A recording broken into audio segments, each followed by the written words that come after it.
নারী জাগরণের অগ্রদূত, দক্ষিণ এশিয়ার সর্বপ্রথম এবং একমাত্র নবাব নবাব ফয়জুন্নেসা চৌধুরী।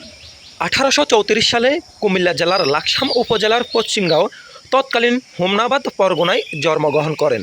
উপমহাদেশে নারী শিক্ষার প্রসারে নবাব ফয়জুন্নেসা চৌধুরানী এক অবসরণীয় নাম। পেশায় তিনি জমিদার, লেখিকা ও সমাজকর্মী ছিলেন। আরবি, ফার্সি, বাংলা ও সংস্কৃত ভাষায় তিনি ছিলেন বেশ পারদর্শী।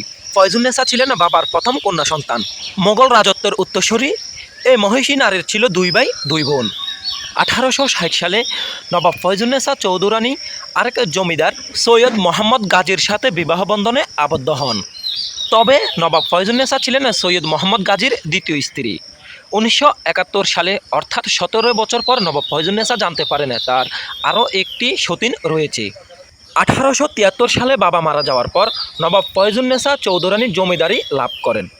1873 সালে নারী শিক্ষায় অগ্রগতির লক্ষ্যে কুমিল্লায় একটি বালিকা উচ্চ বিদ্যালয় স্থাপন করেন।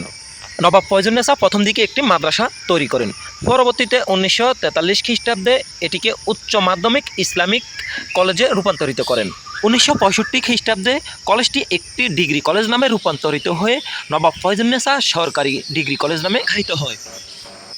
কলকাতার জোড়াসাঁকো ঠাকুরবাড়ির সদস্য ছিলেন তিনি। বর্তমানে নবাবদের ব্যবহৃত বেশ কিছু মুদ্রা সহকারে যাবতীয় জিনিস রয়েছে। 2023 সালে বাংলাদেশের জাতীয় জাদুঘরের একটি শাখা হিসেবে নবাব বাড়িকে রূপান্তরিত করা হয়। বর্তমানে বিভিন্ন জেলা ও শিক্ষা প্রতিষ্ঠান থেকে নবাব বাড়ি জাদুঘরকে দেখতে আসেন হাজার হাজার মানুষ। নবাব বাড়ির পিছনে রয়েছে একটি অন্দরমহল। এটি হচ্ছে নবাব ফয়জুন্নেসা চৌধুরানীর অন্দরমহল। পৈতৃক সূত্রে প্রথম দিকে এটি রংমহল হিসেবে পেলেও পরবর্তীতে নবাবী শাসন কার্য পরিচালনার জন্য ভবনটি অন্দরমহল হিসেবে ব্যবহৃত হয়। এর পিছনে রয়েছে মনোমুগ্ধকর একটি পুকুর, যেখানে নবাব ফয়জুন্নেসা গোসল করতেন এবং ওনার বাড়তি সময় এই পুকুর পাড়ে বসেই কাটাতেন। নবাব বাড়ির আদলেই তৈরি করা হয় একটি 10 গম্বুজ বিশিষ্ট মসজিদ ও ঈদগাহ। আর এর পাশে চিরনিন্দায় শুয়ে আছেন নবাব ফয়জুন্নেসা চৌধুরানী। ইতিহাস জানুন, ইতিহাস করুন। ইতিহাসকে আঁকড়ে ধরতে নবাব ফয়জুন্নেসা চৌধুরানী জাদুঘরে আসেন।